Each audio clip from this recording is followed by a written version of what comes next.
Un film, c'est une histoire. Donc pour ça, il fallait créer un scénario.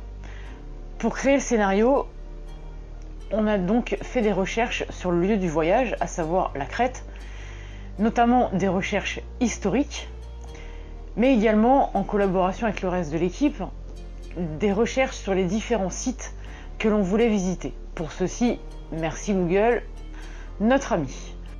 Sites qui allaient bien sûr devenir les décors du film, et les recherches historiques qui nous ont rapidement amenés sur l'histoire de la civilisation des Minoens, et donc tout naturellement sur l'idée de la cité engloutie, de l'Atlantide. Voilà comment est né Héraclion, la cité engloutie. Pour raconter une histoire, il faut des dialogues. Pour avoir des dialogues, il faut des personnages. Récupérer les voix des participants directement sur le terrain est quasiment impossible pour des raisons de bruit ambiant, mais aussi pour des raisons de coupure au montage, d'accéléré, de ralenti. Le son pris lors des prises de vue sur place est quasiment, à quelques exceptions près, irrécupérable. Il était donc nécessaire, voire indispensable, pour rendre le film et donc l'histoire plus intéressante, d'apporter des personnages. Alors ces personnages, il a fallu les créer, et tout naturellement, j'ai eu l'idée de mettre en scène des petits schtroumpfs. Pourquoi des schtroumpfs? Alors ceux qui me connaissent la réponse. Et voilà comment est né Schtroumpfy, Papa Schtroumpf et la Schtroumpfette, et donc les Schtroumpfs en Crète. Ces petits schtroumpfs, il a fallu les mettre en scène, leur donner chacun une personnalité, et pour ça, il a fallu créer des décors, des accessoires, pour pouvoir créer certaines petites scènes qui allaient coller avec le reste de l'histoire. Voilà comment ont été créés ce qu'on appelle les stop motion. Donc en fait c'est le principe des dessins animés, c'est de la photographie image par image, ensuite montée en film, à savoir que tous les stop motion ont été montés à 12 images par seconde. Ainsi que certaines scènes qui ont été créées par l'application de ce qu'on appelle les green screen, donc les écrans verts, ou par suppression de fond, pour créer certaines images, notamment les scènes du drone, et la scène du hublot dans l'avion. Et ces petits schtroumpfs, il a bien évidemment fallu leur créer des dialogues, donc écrire les dialogues et bien sûr enregistrer les dialogues en voix off. Après avoir déterminé les sites, donc l'ensemble des décors, le programme des journées et créer les personnages, il a bien évidemment fallu créer et écrire le scénario et créer le storyboard. Le storyboard, c'est quoi?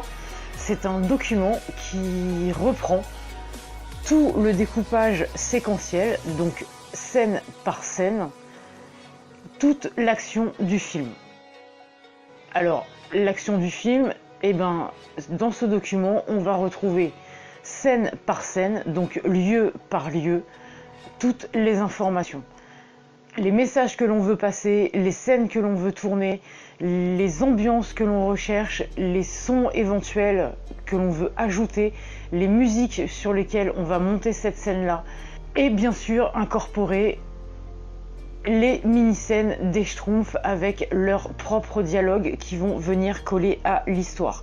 Tout ceci a été créé sur un tableau Excel, fichier, le document fait une bonne vingtaine de pages, qui reprend en fait l'essentiel et sur lequel on va pouvoir aller noter au fur et à mesure du tournage toutes les informations nécessaires pour pouvoir ensuite l'utiliser au montage. Et voilà l'ensemble du document chapitre par chapitre. Pour faire un film, il faut du matériel. À commencer par du matériel de prise de vue, avec bien évidemment tous les accessoires qui vont avec. Tout d'abord, une caméra principale, celle qui est en train de filmer donc la MK qui apparaît en bas à droite de l'écran. Elle est montée dans sa coque anti-choc et là, la coque étanche. Les 2 batteries supplémentaires, le chargeur et le câble qui va avec, des petits accessoires pour pouvoir la fixer sur les harnais, les trépieds, etc. Des petites rallonges, un peu de visserie, les accessoires qui servent à la monter sur les trépieds, par exemple sur celui-ci, même si je ne l'utilise pas pour cette caméra, avec un petit accessoire que je me suis fabriqué. Oui, c'est du Lego. Il suffit de poser la caméra dessus pour pouvoir faire des travelling.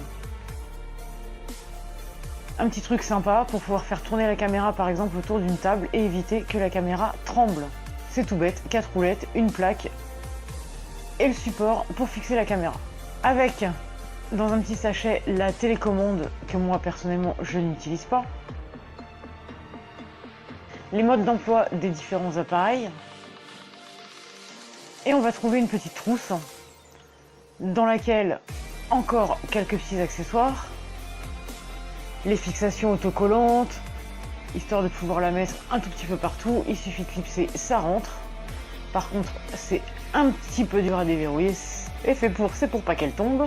Un petit scratch, le câble, une pince en plastique pour pouvoir sortir les cartes mémoire des appareils parce que parfois c'est un peu compliqué. Également 2 petits plombs, je vous expliquerai après à quoi ça sert. Et un petit kit de nettoyage pour les objectifs. Ensuite, on va trouver un câble, un trépied, une fixation rapide et dans sa housse, un appareil photo. C'est un appareil photo numérique, Casio, 16 millions de pixels, écran, zoom et chose intéressante, flash. Très pratique pour pouvoir faire des gros plans, les macros. Et une fois sur son trépied, c'est lui que j'ai utilisé pour faire les stop motion. L'angle est relativement restreint, contrairement aux caméras. Du coup, selon ce qu'on veut faire, on prend l'un ou l'autre.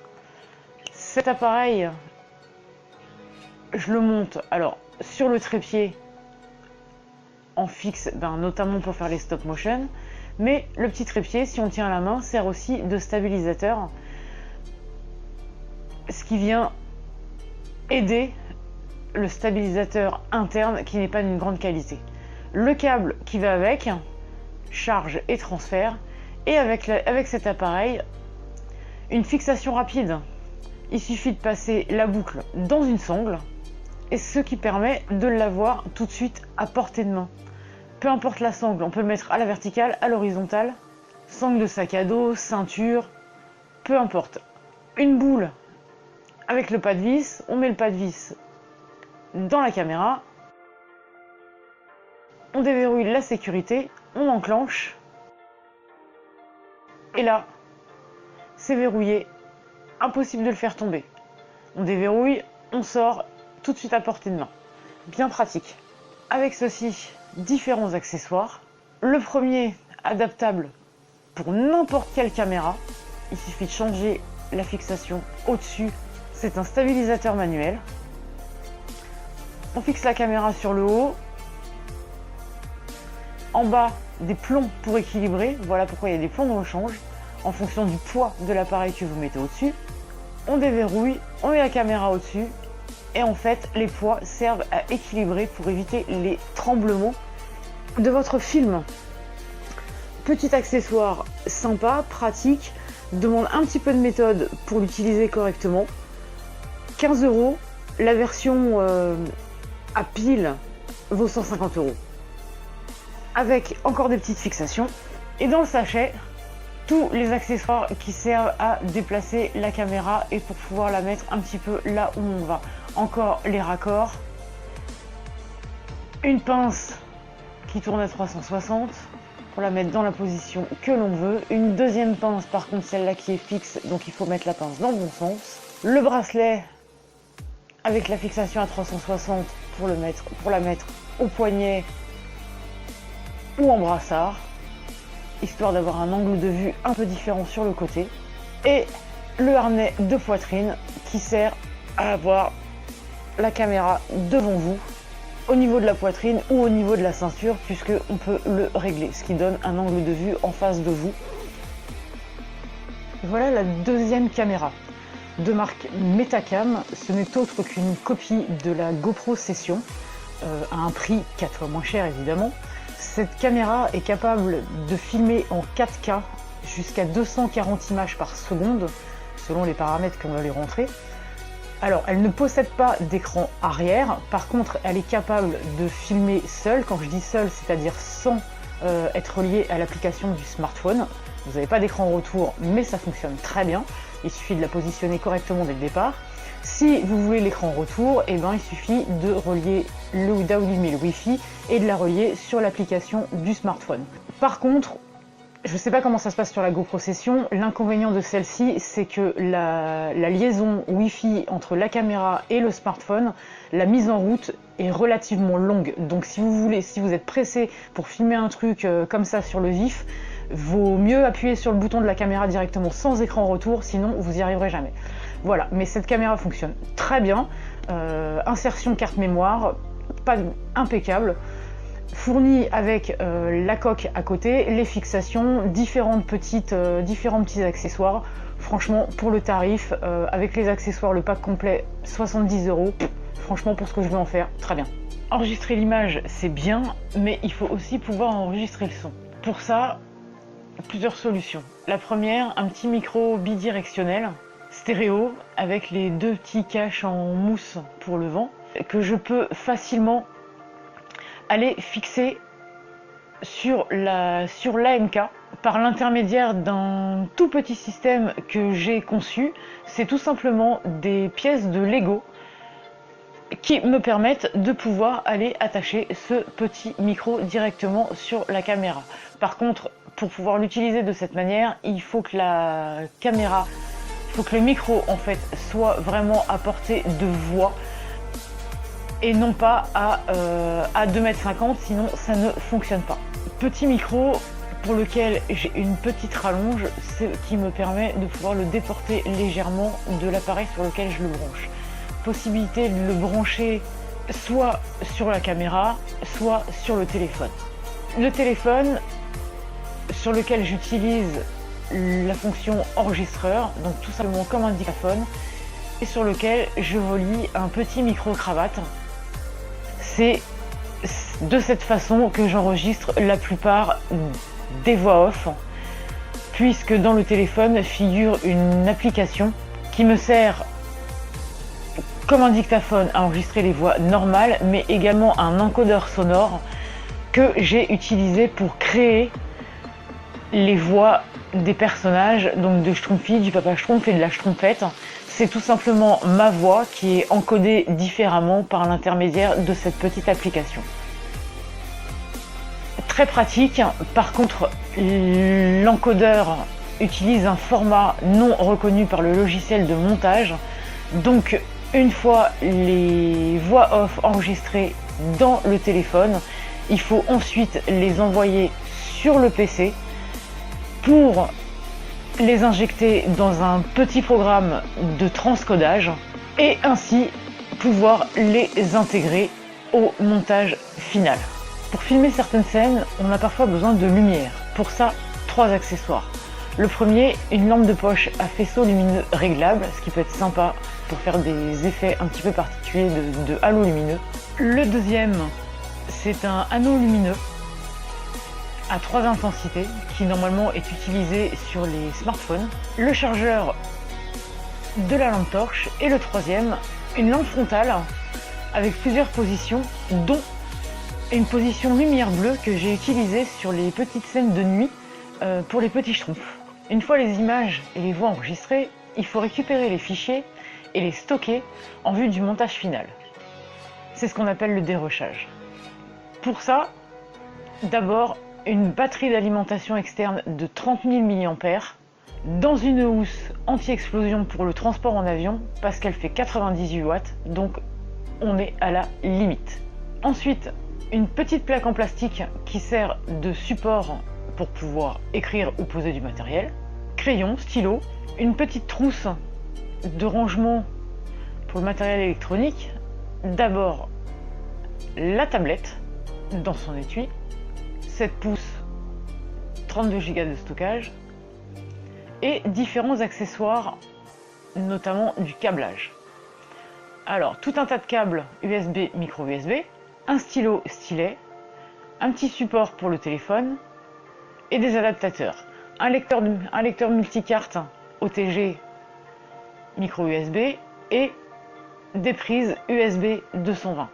Avec ça, un truc super pratique, le mini clavier touchpad Bluetooth, donc avec le câble du capteur, et dans cette petite boîte, un hub USB OTG pour pouvoir brancher tous les accessoires sur la tablette avec la rallonge, câble d'alimentation classique 220 pour alimenter le tout, si c'est pas relié à la batterie. Dans une petite trousse, une deuxième batterie externe, plus petite, 10 000 mAh avec le câble essentiellement pour recharger le téléphone, sur le terrain bien sûr.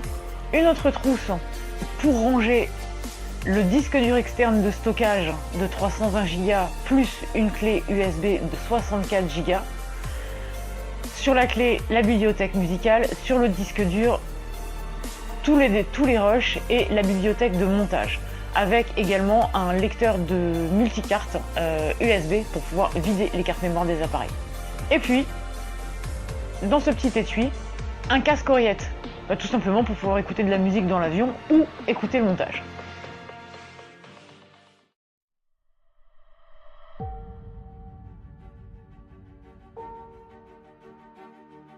Réaliser un film comme Héraclion, c'est juste un gentil cocktail, pour lequel il faut une bonne dose de préparation pour créer le scénario, le storyboard, pas mal de recherche, ajouter une bonne dose d'organisation pour trier ce que vous voyez à l'écran, à savoir tous les fichiers bruts, tous les rushs dans l'ordre jour par jour, ce qui représente pour Héraclion environ 400 fichiers images, une dose de connaissances cinématographiques, musicales, pour choisir les morceaux musicaux qui vont venir s'ajouter sur le film, reproduire la même chose pour tous les fichiers audio,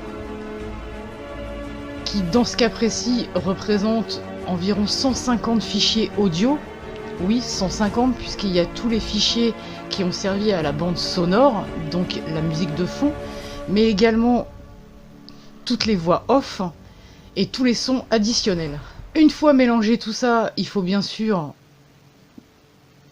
tout répertorier, tout découper, tout ajuster, animer les images, les photos, qui à la base ne bougent pas.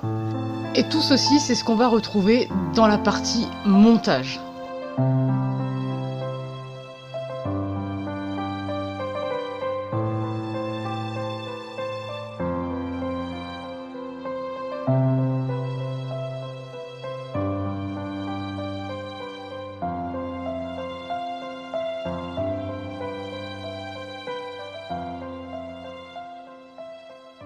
Le montage du film, c'est un énorme puzzle.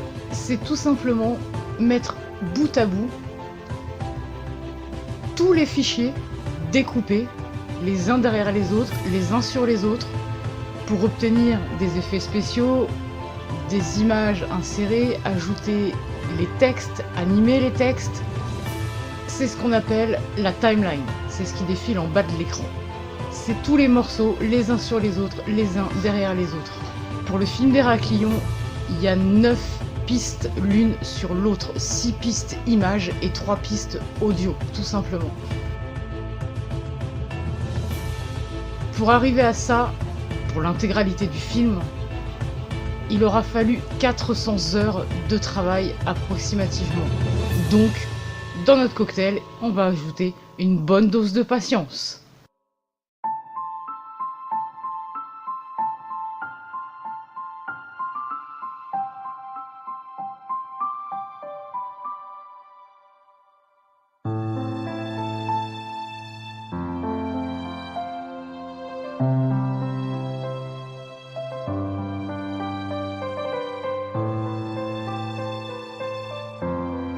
Et c'est ce que vous voyez sur l'écran, les pistes les unes sur les autres et la prévisualisation qui est en train de défiler en haut dans le tout petit écran.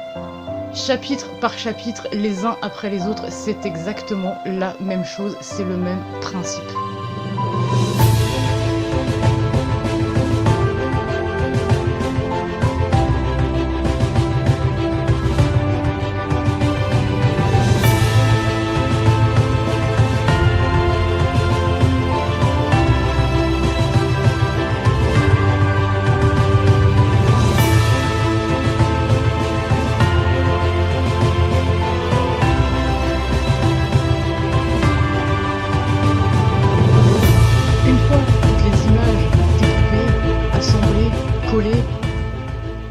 après avoir ajouté la bande sonore,